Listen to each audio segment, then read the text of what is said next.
ದೀಪಾವಳಿ ಹಬ್ಬವನ್ನು ಸಾರ್ವಜನಿಕವಾಗಿ ಆಚರಣೆ ಮಾಡಿದ್ದೆ. ಭಾಳ ಯಶಸ್ವಿಯಾಗಿ ನಡೆದಿದೆ. ಮತ್ತು ತಕ್ಕ ಉದ್ದೇಶ ದೀಪಾವಳಿಗೆ ಒಂದು ದೊಡ್ಡ ನಮ್ಮ ಶಾಸಕರು ಒಂದು ಭಾವಚಿತ್ರ ಇದ್ದು ಪೋಸ್ಟ್ ಆಫೀಸಿಂದ ಒಂದು ಲೆಟರ್ಗಳು ಹೋಗ್ತಾ ಇದೆ. ಇದಕ್ಕೆ ಟೂ ಅಡ್ರೆಸ್ ಇಲ್ಲ, ಯಾರಿಗಂತ ಇಲ್ಲ, ಯಾರು ಸಿಗ್ತಾರೆ ಅವರಿಗೆ.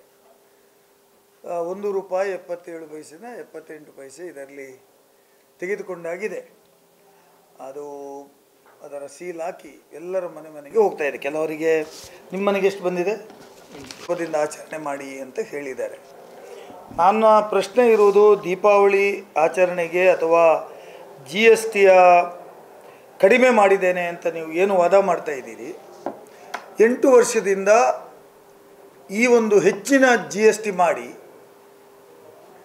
ಎಷ್ಟು ದುಡ್ಡನ್ನು ವಸೂಲು ಮಾಡಿದ್ದೀರಿ ಅಂತ ನಮ್ಮ ಪಾರ್ಲಿಮೆಂಟ್ ಮೆಂಬರ್ಗಳು, ನಮ್ಮ ಶಾಸಕರುಗಳು ಸಮಾಜಕ್ಕೆ ಹೇಳಬೇಕು. ಈಗ ನೀವು ಕಡಿಮೆ ಮಾಡಿದ್ದೇನೆ, ಇದು ನಮ್ಮ ಕೊಡುಗೆ ಅಂದರೆ 8 ವರ್ಷಗಳಿಂದ ವಸೂಲು ಮಾಡಿದ್ದೆಷ್ಟು? ಅದು ಯಾರಿಗೆ ಕೊಟ್ಟಿದ್ದೀರಿ? ಅದು ಯಾರ ಕೈಯಲ್ಲಿದೆ? ಅದು ಯಾಕಾಗಿ ಮಾಡಿದಿರಿ? ಮತ್ತು ಕಡಿಮೆ ಮಾಡಲಿಕ್ಕೆ ನಮ್ಮ ರಾಜ್ಯದ ಸಂಸದರುಗಳ ಮತ್ತು ಶಾಸಕರುಗಳ ಹೋರಾಟ ಏನು? ನೀವು ಏನಾದರೂ ಹೋರಾಟ ಮಾಡಿದ್ದೀರಾ? ಒಂದು ಹೋರಾಟ ಮಾಡಿದ್ದನ್ನು ಹೇಳಿ, ಒಂದು ಸ್ಟೇಟ್ಮೆಂಟ್ ಹೇಳಿ. ವಿಧಾನಸಭೆ ನಡೆಯಿತು, ಅಧಿವೇಶನದಲ್ಲಿ ಆದರೂ ಮಾತಾಡಿದ್ದೀರಾ? ಪಾರ್ಲಿಮೆಂಟ್ ಮೆಂಬರ್ಗಳು ಒಂದೇ ಒಂದು ಪ್ರಶ್ನೆ, ನಮ್ಮ ಜನರಿಗೆ GST ಜಾಸ್ತಿ ಮಾಡಿದ ಕಾರಣಕ್ಕಾಗಿ ದಿನನಿತ್ಯದ ಜೀವನಕ್ಕೆ ತೊಂದರೆ ಆಗಿದೆ, ದಿನಬಳಕೆ ವಸ್ತುಗಳ ಮೇಲೆ ನೀವು GST ಜಾಸ್ತಿ ಮಾಡಿದ್ದೀರಿ, ಮೆಡಿಕಲ್ ಎಕ್ವಿಪ್ಮೆಂಟ್ಗಳ ಮೇಲೆ ಜಾಸ್ತಿ ಮಾಡಿದ್ದೀರಿ, ನಮ್ಮ ರಾಜ್ಯಕ್ಕೆ GST ಜಾಸ್ತಿ ಮಾಡಿದ್ದರಿಂದ ನಮಗೆ ಬರುವ ಅನುದಾನ ಕಡಿಮೆ ಆಗಿದೆ, GST ಜಾಸ್ತಿ ಮಾಡಿದ ಕಾರಣಕ್ಕಾಗಿ ನಮ್ಮ ರಾಜ್ಯಕ್ಕೆ ಹೊಸ ಯೋಜನೆಗಳು ಕೊಡಿ. ಈ ದೇಶದಲ್ಲಿ ಫಸ್ಟ್ ಹೈಯೆಸ್ಟ್ ಈಸ್ ಮಹಾರಾಷ್ಟ್ರ GSTಯನ್ನು ಪೇ ಮಾಡಿದ್ದು, ಸೆಕೆಂಡ್ ಈಸ್ ಕರ್ನಾಟಕ. ನೀವು ಒಂದು ಯೋಜನೆ, ಹೊಸ ಯೋಜನೆ ಕರಾವಳಿ ಭಾಗಕ್ಕೆ ಬಿಟ್ಟಿದ್ದೀರಿ, ರಾಜ್ಯದ್ದೇ ಮಾತಾಡೋದಿಲ್ಲ, ಕರಾವಳಿ ಭಾಗಕ್ಕೆ ಯಾವುದಾದ್ರೂ ಯೋಜನೆ ಕೊಟ್ಟಿದ್ದೀರಾ? ನಮ್ಮ ರೈಲ್ವೆ ಸ್ಟೇಷನು ಹೋದರೆ, ಈಗ ಹೋದರೆ ಗೊತ್ತಾಗ್ತದೆ ಯಾವ ರೀತಿ ಇದೆ ಅಂತ. ಅಂಡರ್ ಪಾಸ್ಗಳು, ಓವರ್ ಪಾಸ್ಗಳು ಹೇಗಿದೆ ಅಂತ ಗೊತ್ತಾಗ್ತದೆ, ಫ್ಲೈಓವರ್ಗಳು ಹೇಗಿದ್ದಾರೆ ಅಂತ ಗೊತ್ತಾಗ್ತದೆ. ನಮ್ಮ ಕೆಲವು ನ್ಯಾಷನಲ್ ಹೈವೇ NHAಗಳು ಈಗ ಮಂಗಳೂರಿಂದ ಮುಲ್ಕಿ ಇದು ಕಾರ್ಕಳ ಆಗಿ ಮೂಡುಬಿದಿರೆಗೆ ಆಗಿ ಹೋಗುವಂಥ ರಸ್ತೆ ಹೇಗಿದೆ ಅಂತೇಳಿ ಗೊತ್ತಾಗ್ತದೆ. ಮಣಿಪಾಲದಿಂದ ಮಂಗಳೂರಿಗೆ ಬರುವ NHA ಹೇಗಿದೆ, ಯಾವ ಹಂತದಲ್ಲಿ ಇದೆ ಅಂತ ನೋಡಿದರೆ ಗೊತ್ತಾಗ್ತದೆ. ಒಂದೇ ಒಂದು ಯೋಜನೆ ತರಲಿಕ್ಕೆ ಅಸಾಧ್ಯವಾದವರು ನೀವು. ಇವತ್ತು ನಾವು GST ಕಡಿಮೆ ಮಾಡಿದ್ದೇವೆ ಅಂತ ಮನೆಗಳಿಗೆ ಕಾಗದ ಕಳಿಸಿದರೆ ಸಾಕಾ? ಇದಕ್ಕೆ ನಿಮ್ಮ ಕೊಡುಗೆ ಏನು? ನಮ್ಮ ರಾಜ್ಯದ ಸಂಸದರ ಕೊಡುಗೆ ಏನು? ಇದು ಕೊಡಲಿಕ್ಕೆ ನಿಮಗೆ ಏನು, ನಿಮಗೆ ನೈತಿಕತೆ ಇದೆ? ಇದು ನಿಮ್ಮ ಗಿಫ್ಟ್ ಅಂತ ಘೋಷಣೆ ಮಾಡುವ ಯಾವ ನೈತಿಕೆ ಇದೆ? 8 ವರ್ಷ ಸುಲಿಗೆ ಮಾಡಿದ್ದೀರಿ, ಈಗ ನೀವು ಏನು ಹೇಳ್ತೀರಿ? ಇದು ನಮ್ಮದು ಕೊಡುಗೆ. ಒಂದು ಶಬ್ದ ಮಾತಾಡಿದ್ದೀರಾ ಇದನ್ನು ಸರಿ ಮಾಡಲಿಕ್ಕೆ? ಅಥವಾ ನಿಮ್ಮ ಹತ್ರ ಏನಾದರೂ ಯೋಜನೆಗಳನ್ನು ಘೋಷಣೆ ಮಾಡಿದ್ದೀರಾ? ರಾಜ್ಯಕ್ಕೆ ಇವತ್ತು 11,495 ಕೋಟಿ ರೂಪಾಯಿ ತೆರಿಗೆ ದುಡ್ಡು ಬಾಕಿ ಇದೆ. ನಮ್ಮ ರಾಜ್ಯಕ್ಕೆ 11,495 ಕೋಟಿ. ಇದರ ಬಗ್ಗೆ ಏನಾದರೂ ಮಾತಾಡಿದ್ದೀರಾ? ನಿಮಗೆ ರಾಜ್ಯದ ಹಿತಾಸಕ್ತಿ ಇದೆಯಾ? ರಾಜ್ಯ ಸರ್ಕಾರದ ಇದಕ್ಕೆ 4,595 ಕೋಟಿ ರೂಪಾಯಿ ಗ್ರ್ಯಾಂಟನ್ನು ಕೊಡ್ತೇನೆ, ಕಡಿಮೆ ನಿಮಗೆ ಏನು ಟ್ಯಾಕ್ಸ್ ಬರ್ತದೆ, ಬೇರೆ ರಾಜ್ಯಗಳಿಗೆ ಹೋದರೆ ನೀವು ಹೆಚ್ಚು GST ಕಟ್ತೀರಿ, 4,595 ಕೋಟಿ ರೂಪಾಯಿ ಗ್ರ್ಯಾಂಟ್ಸ್ ಕಡಿಮೆ ಆಗಿದೆ, ಅದಕ್ಕೆ ವಿಶೇಷ ಅನುದಾನ ಕೊಡ್ತೇನೆ ಹೇಳಿದಿರಿ. ಅದೇನಾದ್ರು ಕೊಟ್ರಾ?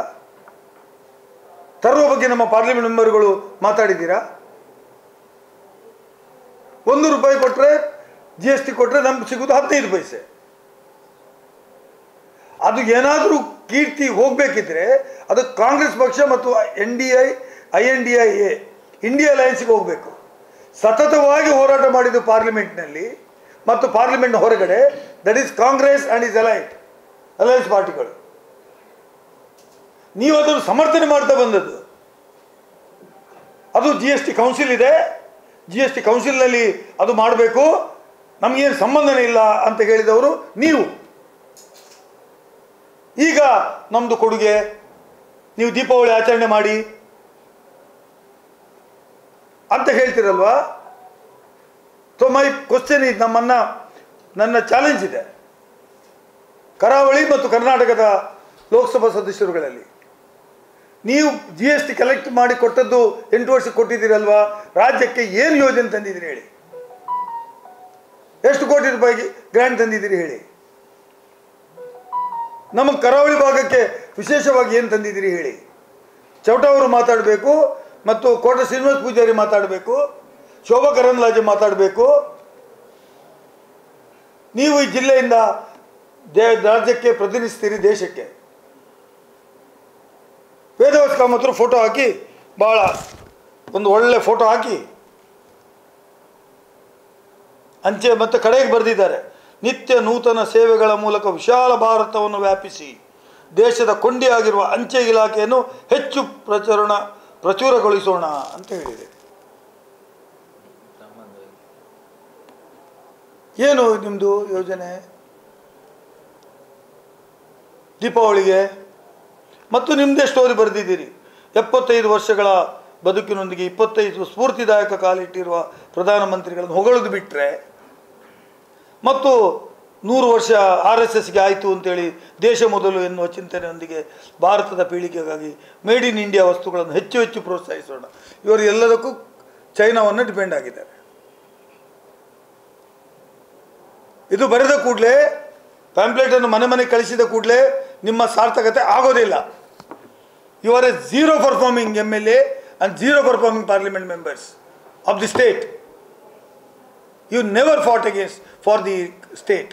ನೀವು ರಾಜ್ಯದ ಬಗ್ಗೆ ಎಂದೂ ಮಾತಾಡಿಲ್ಲ, ರಾಜ್ಯದ ಹಿತಾಸಕ್ತಿ ಕಾಪಾಡಲೇ ಇಲ್ಲ, ರಾಜ್ಯಕ್ಕೆ ಒಂದು ಯೋಜನೆ ತಂದದ್ದೂ ಇಲ್ಲ. ಇದ್ದದನ್ನೇ ಮಾರಾಟ ಮಾಡಿದ್ದು ಮತ್ತು ಡಿಸ್ಇನ್ವೆಸ್ಟ್ಮೆಂಟ್ ಮಾಡಿದ್ದು. ಹಾಗಾಗಿ ನಿಮಗೆ ಯಾವ ನೈತಿಕತೆ ಇಲ್ಲ ಅಂತ ನಾನು ಹೇಳಲಿಕ್ಕೆ ಬಯಸ್ತಾ ಇದ್ದೇನೆ. ನಿಮ್ಮ ಯಾವುದೇ ಯೋಜನೆಗಳು, ಯಾವುದೇ ಲೆಟರ್ಗಳಿಗೆ ಜನ ಸೊಪ್ಪು ಹಾಕೋದಿಲ್ಲ. ಈ ರಾಜ್ಯದ ಜನತೆಗೆ ಗೊತ್ತಿದೆ, GSTಯನ್ನು ತಂದ ಮೇಲೆ ಇವರು ಹಾಕಿದಂಥ 8 ವರ್ಷಗಳಲ್ಲಿ ವಸೂಲು ಮಾಡಿದಂಥ ಇದು ಏನಿದೆ, ಟ್ಯಾಕ್ಸ್ ಏನಿದೆ, ಅದನ್ನು ಹಿಂದೆ ಕೊಡಲಿಕ್ಕೆ ಏನಾದರೂ ಯೋಜನೆ ಮಾಡ್ತಾರಾ ಅಂತ ಸಂಸದರು ಮತ್ತು ಶಾಸಕರು ಉತ್ತರ ಕೊಡಬೇಕು. 8 ವರ್ಷ ಜಾಸ್ತಿ ವಸೂಲು ಮಾಡಿದ್ದೀರಲ್ವಾ, ಅದು ಎಲ್ಲಿ ಇಟ್ಟಿದ್ದೀರಿ? ಅದನ್ನು ಹಿಂದೆ ಕೊಡಲಿಕ್ಕೆ ಏನಾದರೂ ಅದರ ಬಗ್ಗೆ ಮಾತಾಡಿ ಅಂತ ನಾನು ಕೇಳಲಿಕ್ಕೆ ಬಯಸ್ತಾ ಇದ್ದೇನೆ. You collected so much of money. 8 ವರ್ಷದಲ್ಲಿ 40%, 30%, 28% ಕಲೆಕ್ಟ್ ಮಾಡಿದ್ದೀರಲ್ವಾ, ಅದು ಎಲ್ಲಿ ಇಟ್ಟಿದ್ದೀರಿ? ಅದರ ಅಕೌಂಟಬಿಲಿಟಿ ಕೊಡಿ, ವೈಟ್ ಪೇಪರ್ ಕೊಡಿ. ಈ ದೇಶ ಪ್ರಧಾನಮಂತ್ರಿಯವ್ರನ್ನ ಹೊಗಳಿದರೆ ಸಾಲದು. ಐ ಆಮ್ ಕ್ವಶನಿಂಗ್ ನಾನು ವಿನಂತಿ ಮಾಡ್ತೇನೆ ದೇಶದ ಪ್ರಧಾನಮಂತ್ರಿಗಳ ಹತ್ರ ಅಥವಾ ದೇಶದ ಫೈನಾನ್ಸ್ ಮಿನಿಸ್ಟರ್ ಹತ್ರ, 8 ವರ್ಷದಲ್ಲಿ ಎಷ್ಟು GST ಜಾಸ್ತಿ ಕಲೆಕ್ಟ್ ಮಾಡಿರೋದ್ರ ಬಗ್ಗೆ ವೈಟ್ ಪೇಪರ್ ಕೊಡಿ, ಶ್ವೇತಪತ್ರ ಕೊಡಿ. Let the entire country know. ಈ ದೇಶದ ಪ್ರತಿಯೊಬ್ಬ ಪ್ರಜೆ ಕೂಡ ತಿಳ್ಕೊಳ್ಳಿ ಎಷ್ಟು 8 ವರ್ಷದಲ್ಲಿ ಜಾಸ್ತಿ ಕಲೆಕ್ಟ್ ಮಾಡಿದ್ದೀರಿ ಮತ್ತು ಯಾವ ಯಾವ ರಾಜ್ಯಗಳಿಗೆ ಎಷ್ಟೆಷ್ಟು ಕೊಟ್ಟಿದ್ದೀರಿ. ಅವರ ಶೇರ್ ಕೊಡಬೇಕಿತ್ತಲ್ಲ. ಯಾವ ರಾಜ್ಯದಲ್ಲಿ ಜಾಸ್ತಿ ಕಲೆಕ್ಷನ್ ಆಗಿದೆ ಅವ್ರಿಗೆ ಎಷ್ಟು ಕೊಟ್ಟಿದ್ದೀರಿ, ಕಲೆಕ್ಷನ್ ಆಗದ ರಾಜ್ಯಗಳಿಗೆ ಎಷ್ಟು ಕೊಟ್ಟಿದ್ದೀರಿ ಅಂತೇಳಿದು ಲೆಕ್ಕ ಕೊಡುವುದು ನಿಮ್ಮ ಜವಾಬ್ದಾರಿ ಇದೆ. ನೀವು ಆ ಜವಾಬ್ದಾರಿಯಿಂದ ನುಣುಚಿಕೊಳ್ಳಲಿಕ್ಕೆ ಆಗೋದಿಲ್ಲ. ಮತ್ತು ಇದರ ಕೀರ್ತಿ ಏನಾದರೂ ಹೋಗಬೇಕಿದ್ರೆ ಕಡಿಮೆ ಮಾಡಿದ್ದು that is for the INDI, India ಅಲಯನ್ಸ್ಗೆ ಹೋಗಬೇಕೆ ಹೊರತು BJPಗೆ ಅಲ್ಲ. ಅವ್ರು ನೀವು ಮಾಡೋದು ಹೌದು ಅಂತಾದರೆ why you have taken 8 years? 8 ವರ್ಷ ಯಾಕೆ ತಗೊಂಡ್ರಿ?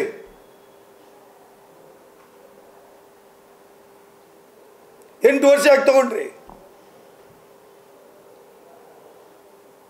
ರಾಜ್ಯದ ಮುಖ್ಯಮಂತ್ರಿ ಬಗ್ಗೆ ನಿನ್ನೆ ನಾನು ನೋಡಿದೆ, ಎಲ್ಲಿ ಸಂಸದರು ಭಾಳ ಲಘುವಾಗಿ ಮಾತಾಡಿದ್ದಾರೆ. ಕೈಯಲ್ಲಾದವನೇನೋ ಪರಚಿದಂತೆ, ಮೈ ಪರಚಿದಂತೆ ಅಂತ. ಈ ರಾಜ್ಯದ ಇವತ್ತು ಆರ್ಥಿಕತೆಗೆ ಏನಾದರೂ ಬೆಂಬಲ ಕೊಟ್ಟಿದ್ರೆ, ಜನರ ಆರ್ಥಿಕ ವ್ಯವಸ್ಥೆ ಸುಧಾರಣೆ ಮಾಡಿದ್ದಿದ್ರೆ ಅದು ಕರ್ನಾಟಕ ರಾಜ್ಯದ ಮುಖ್ಯಮಂತ್ರಿಗಳಾದ ಸಿದ್ದರಾಮಯ್ಯನವರು. ನಾವು ಕೊಟ್ಟ ಮಾತಿನಂತೆ ನಡೆದಿದ್ದೇವೆ. ಏನು ಯೋಜನೆ ಜಾರಿಗೆ ತರ್ತೇವೆ ಹೇಳಿದ್ದೇವೋ ತಂದಿದ್ದೇವೆ. ನಿಮ್ದೇನು ಕೊಡುಗೆ? ಒಂದು ಯೋಜನೆ ಹೇಳಿರಿ. ರೈಲ್ವೆ ಹೋದರೆ ಸೋರ್ತದೆ. ರೈಲ್ವೆ ಬ್ರಿಡ್ಜ್ ಅಂಡರಲ್ಲಿ ದೋಣಿ ತೆಗೆದುಕೊಂಡು ಹೋಗಬೇಕು. ಅಂಡರ್ ಬ್ರಿಡ್ಜ್ಗಳು ಮಾಡಲಿಕ್ಕೆ 5 ವರ್ಷ. ನ್ಯಾಷನಲ್ ಹೈವೇಗಳಲ್ಲಿ ಜನ ಸಾಯ್ತಾ ಇದ್ದಾರೆ ಬಿದ್ದು. ಯಾವ ಹೈವೇದು ಒಂದು ಪೈಸೆ ಕೆಲಸ ಆಗಿಲ್ಲ.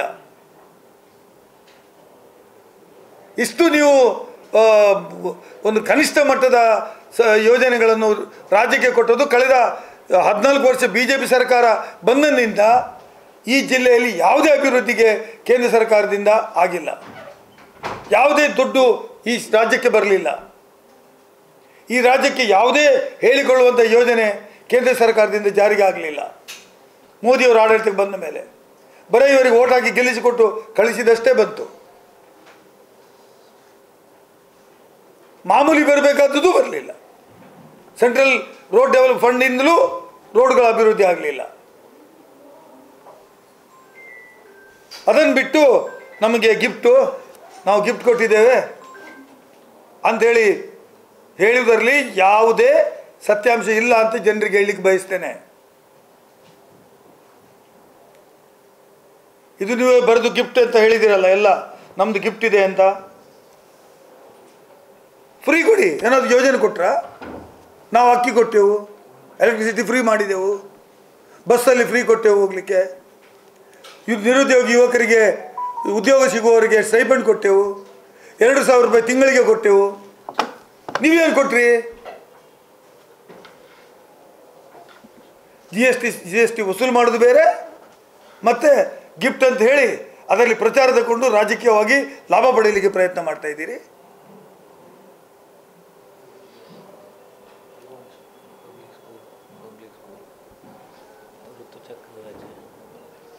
ನಾವು ಏನು ಮಾಡಿಲ್ಲ. ಈಗ ಹೆಣ್ಣುಮಕ್ಕಳ ಬಗ್ಗೆ ನೀವು ಭಾಳ ಮಾತಾಡ್ತೀರಿ, ಮಾತೆಯರು ಅಂತ. ನಾವು ಬಸ್ಸಲ್ಲಿ ಫ್ರೀ ಕೊಟ್ಟೆವು, ಮತ್ತು ಅವರಿಗೆ ಮೊನ್ನೆ 10 ರಜೆಗಳು, 12 ವರ್ಷಕ್ಕೆ 12 ರಜೆಗಳು ಕೊಟ್ಟೆವು. ನೀವೇನು ಕೊಟ್ರಿ? ಅವರಿಗೆ ಆರ್ಥಿಕವಾಗಿ 2,000 ರೂಪಾಯಿ ಕೊಟ್ಟೆವು. ನೀವು ಕೊಟ್ಟರೆ ಸಿಲಿಂಡರ್ ಇದ್ದದನ್ನೆಲ್ಲ ತೆಗೆದುಹಾಕಿದ್ರಿ, ಗ್ಯಾಸ್ ಸಿಲಿಂಡರ್ಗಳನ್ನು.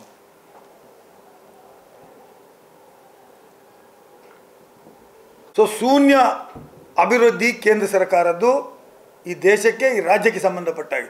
ರಾಜ್ಯವನ್ನು ಟೋಟಲ್ ಆಗಿ ಮಲತಾಯಿ ಧೋರಣೆಯನ್ನು ಮಾಡಿದ್ದೀರಿ. ಒಬ್ಬ ಶಾಸಕ ಪಾರ್ಲಿಮೆಂಟ್ ಮೆಂಬರ್ ರೂಲಿಂಗ್ ಪಾರ್ಟಿಯವರು ಬಾಯಿ ಬಿಟ್ಟು ರಾಜ್ಯದ ಅಭಿವೃದ್ಧಿ ಬಗ್ಗೆ ಮಾತಾಡಿಲ್ಲ.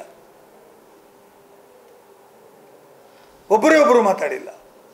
ಅದರ ಮಧ್ಯೆ ವೇದವಾಸ್ ಕಾಮತ್ ಫೋಟೋ ಹಾಕಿ ಭಾಳ ಗಮ್ಮತ್ತು ಮಾಡಿ ಅಂತ ಹೇಳ್ತಾರೆ. ಗಮ್ಮತ್ತು ಮಾಡಬೇಕಂತೆ ನಾವು ದೀಪಾವಳಿಯನ್ನು.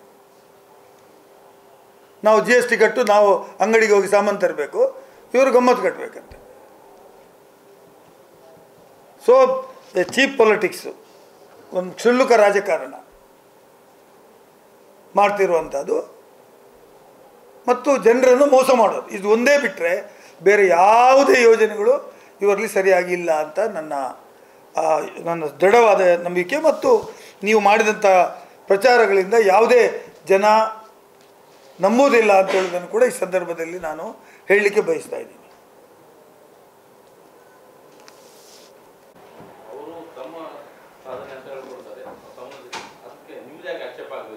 ಒಬ್ಬ ಪಾರ್ಲಿಮೆಂಟ್ ಮೆಂಬರ್ ಮಾತಾಡಿದ ನನ್ನ ಆಕ್ಷೇಪ ಇರಲಿಲ್ಲ.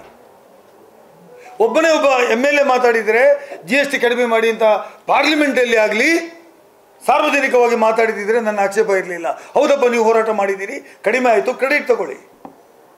You not open your mouth. ಹೋರಾಟ ಮಾಡಿದ್ದು ಕಾಂಗ್ರೆಸ್ ಅವರು ಸದನದ ಒಳಗೆ, ಪಾರ್ಲಿಮೆಂಟಲ್ಲಿ, ನಾನೇ ಅಸೆಂಬ್ಲಿಯಲ್ಲಿ ಮಾತಾಡಿದ್ದೇನೆ, ಕೌನ್ಸಿಲ್ನಲ್ಲಿ.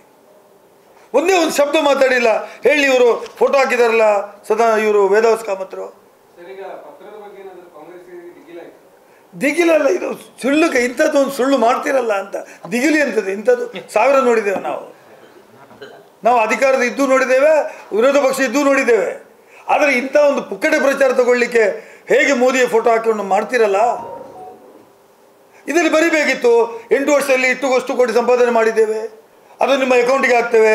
ಹಿಂದೆ ಹೇಳಿದ್ರಲ್ಲ, ಫಾರಿನ್ನಲ್ಲಿ ಏನು ಬ್ಲ್ಯಾಕ್ ಮನಿ ಇದೆ, ಅದಂತೊಂದು 15 ಕೋಟಿ ಅಕೌಂಟಿಗೆ ಹಾಕ್ತೇವೆ, ಜನ್ಧನ್ ಅಕೌಂಟ್ ಓಪನ್ ಮಾಡಿ ಆ ಅಕೌಂಟಿಗೆ ಬರ್ತದೆ 15 ಲಕ್ಷ ಅಂತೆಲ್ಲ ಹೇಳಿದಿರಲ್ವಾ. ಆ ಜನ್ಧನ್ ಅಕೌಂಟ್ ಇಲ್ಲಿ ಹೋಯ್ತು ಕೇಳಿ. Account is closed since you have not operating account ಅಂತ ಒಬ್ಬ ಮ್ಯಾನೇಜರ್ ಹತ್ರ ಕೇಳಿದೆ ನಾನು ರಜೆ ಮಾಡ್ತೀನಿ ಅಂತ. ಅದು ಬಂದು ಎಲ್ಲರೂ ಬಂದು ಮೇಜ್ ತಟ್ಟುದಂತೆ.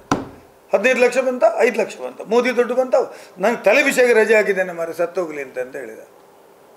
ಅಂದರೆ you are not doing your duty. ಸುಳ್ಳು ಹೇಳ, ಇದು ಒಂದು ಸುಳ್ಳಿನ ಇನ್ನೊಂದು ಕಂತೆ. ಮನೆ ಹೋಗಿ ಕೊಡಲಿಕ್ಕೆ ಧೈರ್ಯ ಇಲ್ಲ, ಅದಕ್ಕೆ ಪೋಸ್ಟ್ ಮ್ಯಾನ್ ಹತ್ರ ಕಳಿಸೋದು. ಮನೆ ಹೋಗಿ ಕೊಡಲಿಕ್ಕೆ ಧೈರ್ಯ ಇಲ್ಲ, ಕೇಳ್ತಾರಲ್ಲ, ಒಂಚೂರು ಪಿರಗುರಲಿ ತುಂಬದ ಉಂಡು 15 ಲಕ್ಷ ಉಂಡು ಅಂತ, ಅದು ಕೊಡುವ ಧೈರ್ಯ ಇಲ್ಲ ಕಾಮತ್ರಿಗೆ. ಅದಕ್ಕೆ ಪೋಸ್ಟ್ ಮ್ಯಾನು ಧರ್ಮಕ್ಕೆ ಹೋಗ್ತಾನಲ್ಲ ಮನೆಗೆ, ಅವನಿಗೆ ಒಂದು 8 ರೂಪಾಯಿ ಕಟ್ಟಿದರೆ ಆಯಿತು ಪೋಸ್ಟ್ ಮ್ಯಾನ್ಗೆ. ಅದಕ್ಕೆಲ್ಲ ಒಂದೊಂದು ಮನೆಯಲ್ಲಿ ಒಂದು 10 20 ಅವನು ಇಟ್ಟೋದ. ಒಂದು ರಿಜಿಸ್ಟರ್ಡ್ ಆರ್ಟಿಕಲ್ ಕೊಟ್ಟರೆ ಇದು ಒಂದು 5 ಕೊಟ್ಟ. ಅಂದರೆ ಈ ರೀತಿಯ ವಿಚಾರಗಳು ಮಾಡ್ತಾ ಇರೋದು ಇವರು. ಎಲ್ಲಿವರೆಗೆ ಅಂದರೆ ಸರ್ವೆಗೆ, ಆರ್ಥಿಕ ಮತ್ತು ಸಾಮಾಜಿಕ ಸರ್ವೆಗೆ ಪ್ರೋತ್ಸಾಹ ಕೊಡಲಿಲ್ಲ. ಅದಕ್ಕೆ ಬೆಂಬಲ ಕೊಡಿ ಅಂತ ಯಾಕೆ ಹೇಳಲಿಲ್ಲ? ಬೆಂಬಲ ಕೊಡಿ, ನಿಮ್ಮ ಆರ್ಥಿಕ ಸ್ಥಿತಿ ಗೊತ್ತಾಗಲಿ, ರಾಜ್ಯಕ್ಕೆ ಸಾಮಾಜಿಕವಾಗಿ ಹೇಗಿದ್ದೀರಿ ಗೊತ್ತಾಗಲಿ, ನಿಮ್ಗೆ ಹೆಚ್ಚು ಅನುದಾನ ಅಥವಾ ನಿಮ್ಮ ಅಭಿವೃದ್ಧಿ ಕೆಲಸಗಳು ಮಾಡಲಿಕ್ಕೆ ಆಗ್ತದೆ ಅಂತ ಹೇಳುವಂಥ ಕೆಲಸವನ್ನು ಉತ್ತಮ ಕೆಲಸ ಅಂತ ಹೇಳಿದ್ನ ವೇದವ್ಯಾಸ ಕಾಮತ್ರು. ಅದಕ್ಕೆ ಪ್ರೋತ್ಸಾಹ ಮಾಡಲಿಕ್ಕೆ ಆಗಲಿಲ್ಲ, ಅದವರಿಗೆ ಬೇಡ. ಇದು ದೀಪಾವಳಿ ಗಿಫ್ಟ್ ಅಂತೆ, ನಾವು ದುಡ್ಡು ಕೊಡಬೇಕು, ನಾವು ಮನೆಗೆ ತಗೊಂಡು ಬರಬೇಕು, ಗಿಫ್ಟ್ ಅಂತೆ ಇವರದು. ಧರ್ಮ ಕೊಡೋದಾದ್ರೆ ಗಿಫ್ಟಪ್ಪ, ನಾನು ಒಪ್ಪಿದೆ. ದೀಪಾವಳಿಗೊಂದು ಕಿಟ್ ಕೊಟ್ಟರು, ಧರ್ಮ ಕೊಟ್ರಪ್ಪ, ಆಯಿತು. ಹಾಗಾಗಿ BJPಯ ನೈಜ ಬುದ್ಧಿ ಇದು. ಕೆಲಸ ಮಾಡದೆ ರಾಜಕಾರಣ ಮಾಡೋದು, ಅಭಿವೃದ್ಧಿ ಮಾಡದೆ ರಾಜಕೀಯ ಮಾಡೋದು. ಇದೊಂದು ಸುಲಭದಲ್ಲಿ ಅವರಿಗೆ ಈ ಜಿಲ್ಲೆಯಲ್ಲಿ ಬಂದುಬಿಟ್ಟಿದೆ. ಕೆಲಸ ಮಾಡಬೇಕಾಗಿಲ್ಲ, ಅದು ಇದು ಅಂದರೆ ಸಾಕು, ಓಟ್ ಬಂದುಬಿಡ್ತದೆ ಅಂತ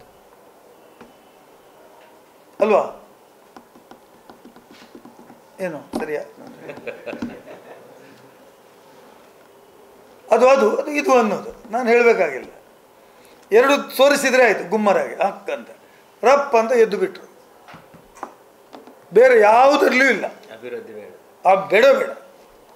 ಈಗ ನಾವು ಮೊನ್ನೆ ಹೋಗಿ ಅಲ್ಲಿ ಗಲಾಟೆ ಮಾಡ್ತು, ಅಂಡರ್ ಬ್ರಿಡ್ಜ್ ಈಗ ಹೇಗೆ ಶುರು ಆಯಿತು? ಈಗ 30 ಡೇಸ್ ಒಳಗೆ ಬಿಟ್ಟು ಕೊಡ್ತೇನೆ ಹೇಳಿದ್ದಾರೆ. ಹೈವೇ ನೀವು ನೋಡಿದ್ರಿ, ನಾವು ಘೋಷಣೆ ಮಾಡಿದ ಕೂಡಲೇ ಎಲ್ಲ ಕಡೆ ಪತ್ತೆ ಹಾಕಿದ್ರು.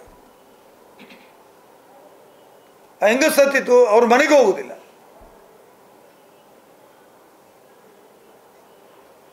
ಅಂದರೆ ಅಭಿವೃದ್ಧಿಯಲ್ಲಿ ಯಾವ ಪೊಲಿಟಿಕಲ್ ಲೀಡರ್ಸ್ BJP ಅವರಿಗೆ ರಾಜಕೀಯ ಇಚ್ಛಾಶಕ್ತಿ ಇಲ್ಲವೇ ಇಲ್ಲ. ಇದನ್ನು ಬರೆಯೋ ಬದಲು GST ಜಾಸ್ತಿ ಇದ್ದಾಗ 8 ವರ್ಷದ್ದು ನಾವು ಇಷ್ಟು ಕಲೆಕ್ಟ್ ಮಾಡಿದ್ದೇವೆ, ನಾವು ನಿಮಗೆ ಇಷ್ಟು ಯೋಜನೆಗಳನ್ನು ಕೊಡ್ತೇವೆ, ಒಂದೇ ಒಂದು ಯೋಜನೆ ಹೇಳಿ ಅವರು ಕೇಂದ್ರ ಸರ್ಕಾರದ. ಇದು ನನ್ನ ಸವಾಲು, ನೀವು ಟೈಟಾಗಿ ಬರೀರಿ. ಇದರ ಮೇಲೆ ಮುಂದೆ ಬರ್ತದೆ ನೋಡುವ. ನಾವು ಮಾತಾಡಿದ್ದು ಜೋರು ಮಾಡಿದ್ದು ಎಲ್ಲ ಬಂದಿದೆ, ಆಗಿದೆ. ಒಂದು ಏನೋ ದೊಡ್ಡ ಯೋಜನೆ, ಏರ್ಫೋರ್ಸ್ ಅಂತದು, ಮಕ್ಕಳಿಗೆ ಉದ್ಯೋಗ ಸಿಗುವುದು, ಅಥವಾ ಸೆಂಟ್ರಲ್ ಏನಾದ್ರು IT ಇಂಡಸ್ಟ್ರೀಸು ಅಂಥದ್ದೆಲ್ಲ ಬರ್ತದೆ ನೋಡುವ. HAL ಅಂತದು ಇಲ್ಲಿ ಬರ್ತದೆ ನೋಡುವ.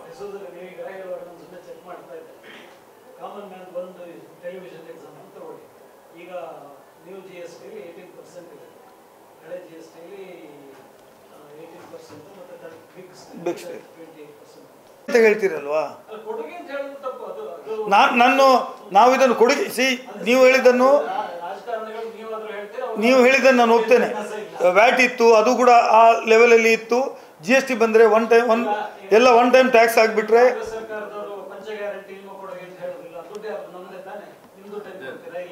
ಬಟ್ ಕೊಡ್ಲಿಕ್ಕೆ ಮನಸ್ಸು ಬೇಕಲ್ಲ, ಕೊಡುವ ಮನಸ್ಸು ಬೇಕು ತಾನೆ. ಈಗ ನೀವು ಟ್ಯಾಕ್ಸನ್ನು ವಸೂಲು ಮಾಡಿದಿರಿ, ನಮ್ಮ ಜಿಲ್ಲೆಗೆ ಏನಂತಂದ್ರ whether you brought any programs? ನಾನು ತನ್ನಿ ಅಂತ ಹೇಳೋದು ಇವ್ರ ಹತ್ರ.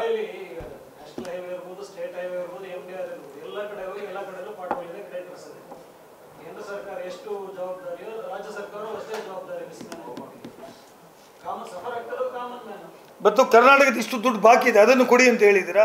You should have a state interest ಅಂತ ನಾನು ಹೇಳೋದು, ನಿಮ್ಮ ಜಿಲ್ಲೆ ಇಂಟ್ರೆಸ್ಟ್ ಇರಬೇಕು ಅಂತ ನಾನು ಹೇಳೋದು ಪಾರ್ಲಿಮೆಂಟ್ ಮೆಂಬರಿಗೆ. ಎಸ್ ಮಾಡಿದ್ದೀನಿ, ಅದನ್ನೇ ಮಾಡೋದು ನಾನೀಗ. ಇವರು ಸಿಗಿದ ಬಗ್ಗೆ ಮೈ ಪರಿಚಬೇಡಿ ಕೈ ಪರಿಚಬೇಡಿ ಅಂದರೆ ಹೇಗಿದ್ದು ಹೌದು. ಇವ್ರು ಏನಾದ್ರು ಒಬ್ಬರಾದ್ರು ಮಾತಾಡಿದಾರ GST ಕಡಿಮೆ ಮಾಡಿ ಅಂತ? ಆಲ್ ವೇ ರಾಹುಲ್ ಗಾಂಧಿ ಅವರು ಮಾತಾಡಿದ್ದು, ಅಥವಾ ಕಾಂಗ್ರೆಸ್ ಪಕ್ಷ INDA ಮಾತಾಡಿದ್ದು. ಒಬ್ಬ ಮೆಂಬರಿಗೆ ಎದ್ದು ನಿಂತುಕೊಂಡು ಮೋದಿ ಅದರಲ್ಲಿ ಮಾತಾಡುವ ಶಕ್ತಿ ಇಲ್ಲ. ಅಂಥ ದುರ್ಬಲ MP ಗಳು ನಮ್ಗೆ ಯಾಕೆ ಬೇಕು?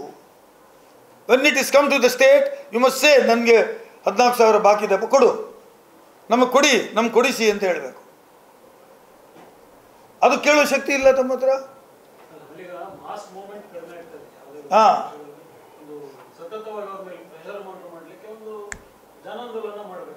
ಹೌದು, ಅದಕ್ಕೆ ಈಗ ಶುರು ಮಾಡಿದ್ದೇವೆ ನಾವು. ಅದಕ್ಕೆ ನಾನು ಇದನ್ನು ಇಟ್ಕೊಂಡು ಬಂದದೀಗ. Next step is that. ಮೊನ್ನೆ ಅಂಡರ್ ಬ್ರಿಡ್ಜ್ ಇದೆ, 4 ವರ್ಷ ಆಯಿತು ಸರ್. ಇವತ್ತು ನೀವು ಈ ರಸ್ತೆಯನ್ನು ಬಂದ್ ಮಾಡ್ತೇನೆ ಅಂತ ಹೊರಟ್ರಿ, ಯಾವುದು ಪಂಪೈಲ್ ಹತ್ರ ಕೆಳಗೆ ಹೋಗೋದು. ಸಾಧ್ಯ ಉಂಟು ಮಂಗಳೂರಿಗೆ ಸಿಟಿ ವೆಹಿಕಲ್ ಬರಲಿಕ್ಕೆ? ನಾನು ಹೇಳಿದೆ ಅದನ್ನು ಮಾಡಿದರೆ I am the first man was sitting in the road. ಅದನ್ನು ಫಸ್ಟ್ ಓಪನ್ ಮಾಡಿ, ಕೇರಳದಿಂದ ಆಚೆಯಿಂದ ಬರುವ ಎಲ್ಲ ವೆಹಿಕಲ್ಗಳು ಆಚೆ ಹೋಗಲಿ, ದೇರಳಗಟ್ಟೆಯಿಂದ ಬರುವುದು ಸಿಟಿಗೆ ಬರಲಿ. ಅಂಡರ್ ಬ್ರಿಡ್ಜ್ ಓಪನ್ ಮಾಡಿ ಮತ್ತೆ ಇಲ್ಲಿ ಕಟ್ ಮಾಡಿ. ಹಾಂ ಹಾಂ, ಗತಿ ಏನು ಅಂತ ಐ ರೆಡ್ ದ್ಯಾಟ್. ನಾನು ನಿಮ್ಮದು ನೋಡಿಯೇ ಕಲ್ತದ್ದು, ನನ್ನ ಗಮನಕ್ಕೂ ಅದೇ ಬಂದದ್ದು. ನಾನು ನೆಕ್ಸ್ಟ್ ಡೇ ನನಗೆ ಪೇಪರ್ ಅವ್ರು ಫೋನ್ ಮಾಡಿದ್ರು ಅದನ್ನು ಹೇಳಿ ಅಂತ. ನಾನು ಕಮಿಷನರ್ಗೆ ಇಮಿಡಿಯೇಟ್ ಹೇಳಿದೆ, ಸರ್ ಇಟ್ಸ್ ನಾಟ್. ನಿನ್ನೆ DCP ಕರೆದು ಹೇಳಿದೆ ಟ್ರಾಫಿಕ್, ಇಲ್ಲ ಸರ್ ಖಂಡಿತ ಮಾಡೋದಿಲ್ಲ, ಅದು ಓಪನ್ ಮಾಡಿದ ಮೇಲೆ. ಅವ್ರದ್ದು ಹೋದ್ರಂತೆ, ಅಲ್ಲಿ ಟೀಮ್ ಹೋಯ್ತಂತೆ, ಹೋದ ಕೂಡಲೇ 30 ಡೇಸಲ್ಲಿ ಬಿಟ್ಟು ಕೊಡ್ತೇನೆ ಹೇಳಿದಾರಂತೆ. ಹಾಂ ಅಲ್ಲ, ಈ ಸಲ ಮಾಡಿದ್ರೆ ನಾವು ಬಿಡುವುದಿಲ್ಲಲ್ಲ, ನೀವು ಇದ್ದೀರಿ ನಾನು ಇದ್ದೇನೆ. ಹಾಂ ಪ್ರತಿಭಟನೆ ಆದ ನಂತರ ಈಗ ಸ್ಟಾರ್ಟ್ ಮಾಡಿದ್ದಾರೆ. ಹಾಂ ಈಗ 30 ಡೇಸ್ ಅಂತ ಹೇಳಿದ್ದಾರೆ. ನಾನೀಗ ನಾಡ್ದು ಮತ್ತೆ ಹೋಗ್ತೇನೆ, 2 FUG ಮಾಡ್ತೇನೆ ಹೇಳಿದ್ದೇನೆ. ಮೊನ್ನೆ ಕೊಂಡೋಗಿದೆ ಅಲ್ಲಿ ಚಟ್ಟ. ಈ ಸಲ ಇಲ್ದಿದ್ರೆ ಪಾರ್ಲಿಮೆಂಟ್ ಮೆಂಬರ್ ಅಸೆಂಬ್ಲಿ ಮೆಂಬರ್ ಇದ್ದು ನಾವೇ ಓಪನ್ ಮಾಡಿ ಆಚೆಂದ ಹೋಗಿ ಬೆಂಕಿ ಕೊಡ್ತೇವೆ. We have started with. ಹಾಂ ಮಾಡೋದಿಲ್ಲ ಅವರು. We will visit once again. ಸಾಕಷ್ಟು ಸಮಸ್ಯೆಗಳಿದ್ದಾವೆ, ಬಟ್ ಯಾವುದೂ ಇಲ್ಲ. ನನಗೆ ಒಂದು ಬೇಜಾರೇ ಇದೆ, ಕಟಿಂಗ್ ಅಕ್ರಾಸ್ ದ ಪಾರ್ಟಿ ಅಂತ. ಪಾರ್ಲಿಮೆಂಟ್ ಮೆಂಬರ್ಗಳು ಏನೂ ತರಲಿಲ್ಲಲ್ಲ ರೀ. ಈ 15 ವರ್ಷ ತಗೊಳ್ಳಿ, ನಳಿನ್ ಕುಮಾರ್ ಕಟೀಲು ಅವರಿಂದ ತಗೊಳ್ಳಿ, ಯಾರಿದ್ರು ಕೂಡ. ಇವನ್ ನಮ್ಮ ಧನಂಜಯ ಕುಮಾರ್ ಇದ್ದಾಗಿಂದ ನಾನು ವಾಚ್ ಮಾಡ್ತಾ ಇದ್ದೇನೆ. I am also politics in active ಪಾಲಿಟಿಕ್ಸಲ್ಲಿ ಇದ್ದೀನಿ. ಸದಾನಂದ ಗೌಡರು ಚೀಫ್ ಮಿನಿಸ್ಟರ್ ಆದರು, ಇಲ್ಲಿಂದ ಮೆಂಬರ್ ಆಗಿ ಹೋದರು, ಶೋಭಾ ಕರಂದ್ಲಾಜೆ ಹೋದರು. ಯು ಸೇ ಒಂದು ಪ್ರಾಜೆಕ್ಟ್ ತೋರಿಸಿ ನೀವು. ಯಾಕೆದು ನಮ್ಮ ರೈಲ್ವೆ ಸ್ಟೇಷನ್ಗೆ ಹೋಗಿ ಒಂದು ವಿಸಿಟ್ ಮಾಡಿಸಿ, ಯಾರ ಹತ್ರ ಕಳಿಸಿ ಕೇಳಿ, ಸೋರ್ತದೆ. ಅದಕ್ಕೊಂದು 25 ಕೋಟಿ ತಂದು ಅದನ್ನೊಂದು ಮಾಡಿ ಯಾರ್ದೋ ಒಂದು ದೊಡ್ಡ ಹೆಸರೇಟ್ ಮಾಡ್ಲಿಕ್ಕೆ ಬರಲಿಲ್ಲ. ಜಾರ್ಜ್ ಫರ್ನಾಂಡಿಸ್ ಅಂತವರನ್ನು ಪೂಜೆ ಮಾಡ್ತಾರೆ ಇವರು. ಅವ್ರು ಕೊಟ್ಟರು, ಆ ಕೊಟ್ಟರು, ಈ ಕೊಟ್ಟರು ಅಂತ.